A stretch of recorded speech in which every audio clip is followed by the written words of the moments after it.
Hello my friends, this is Derry Walls, chapter 3. This chapter is going to take several readings, but this is the first part of chapter 3, and chapter 3 is called Decision. Patrick O'Hara was about to get in the shower after watching the grandchildren for his daughter Siobhan. She had been in to collect them, shared a coffee and left. He asked her what was going on because he'd heard there was a security alert in Derry. She was not sure, but told him that she couldn't get into the Diamond and there were cops all over the place. He hoped it wasn't the real IRA who seemed to want no part of the peace process. He really didn't want to see it all going back to that again. He walked into the bathroom and had just taken off his clothes when he heard the phone ringing. "Why," he asked, "does the phone always ring when you're about to get in a shower?" He put a towel round his waist and walked to the bedroom of his flat. He lifted the phone and a voice said, "Hi Pat, Jerry O'Loughlin, Derry Journal here, and I just wondered if you have any comments about the situation in Austin's." "What situation at Austin's?" "The hostage situation. Jerry, for once you're ahead of me, what's going on? Have the PSNI not been to see you?" "Why should they?" "Oh, you need to be put in the picture. Can you meet me outside the courthouse in 15 minutes and I'll tell you what's going on? We could maybe walk down together. You can't trust that cop Sheldon to do his job at all." "I could meet you in 30 minutes, but I hope it's important enough. I have a meeting later." "Believe me, Pat, it's more important than any meeting you're going to have. See you there in 30 minutes. 33 minutes later, the journalist was outlining what was going on and the counsellor was listening with incredulity. "Why me? I've no idea, but I reckon we should walk down and talk to the police." "I hope you're not just after a good story here, Jerry." "I'm always after a good story, Pat. But I am concerned about the people in that building. I'm also wondering what drives them out to do this." Patrick O'Hara was taking in the enormity of what was taking place, and how it all seemed to hang on him.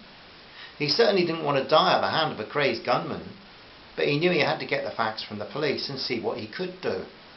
He was sure this was not the real IRA. He had received a death threat from them for speaking out about their activity, but he'd been around long enough to know that if they wanted to kill him, they knew where he was, and they wouldn't need to take over Austin's store in order to find him. His heart was beating a little faster as the two men walked down the street to the first policeman, two of them standing by their car parked across Bishop Street. As they walked toward them, Pat had a strange sense of the history that had taken place within the ancient Derry city walls, both hundreds of years before and in recent decades. It was hard to be a Sinn Féin official in this place without feeling that as you moved, you were in the wake of many events that had shaped the life of the city and the lives of its people. The young policeman didn't recognise Patrick, but his older colleague did. He made a real effort to be respectful. "Mr. O'Hara, how you doing?"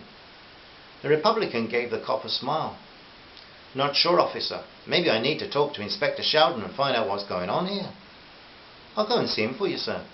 The older policeman walked on toward the Diamond and Jerry studied the politician's face. The last time the two men had spoken was the day the Peace Bridge had been opened, and the spirit of hope was much talked about by all the local representatives of the parties from both sides of the River Foyle. Jerry felt certain that the man in Austin's, Wesley Crockett, had little interest in the Peace Bridge and the hope of forming stronger bonds between the Catholic and Protestant communities. Amazing things had happened, and not least of these, Derry's own Martin McGuinness, a strong Republican voice, sharing power at the Stormont Assembly in Belfast with Democratic Unionist leader Ian Paisley. Most people in the northern part of Ireland would have thought such a system of local government impossible just a few years earlier, and the newsreels showing these two men laughing together was stunning, and among the most moderate people a spirit of hope had grown with these developments. Sheldon made his appearance and gave the reporter a scowl which caused a comment from the Derry Journal man's lips. "Just doing my job, Inspector." "Oh, and doing yours as well." Ignoring the annoying wisecrack, the senior policeman turned to the Republican. "Do you know the situation here?" "I know what our mutual friend told me.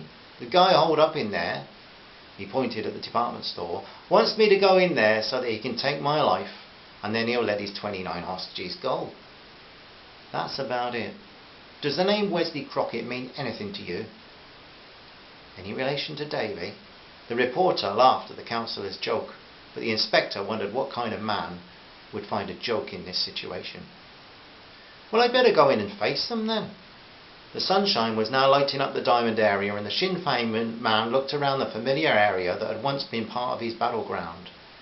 He didn't want to die, but he'd been in some desperate situations before, including shootouts with the British Army, a narrow escape when the Loyalists had tried to execute him.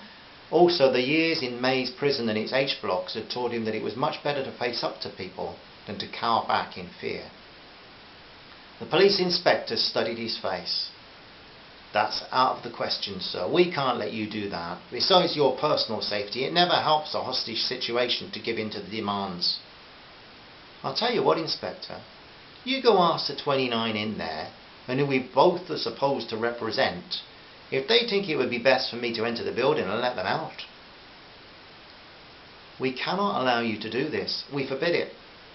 The reporter watched the drama unfolding in front of his eyes, and he was delighted to have a scoop on the events as they happened. "Inspector Sheldon," the Sinn Féin councillor said, "you've a job to do here." He shuffled from one foot to the other.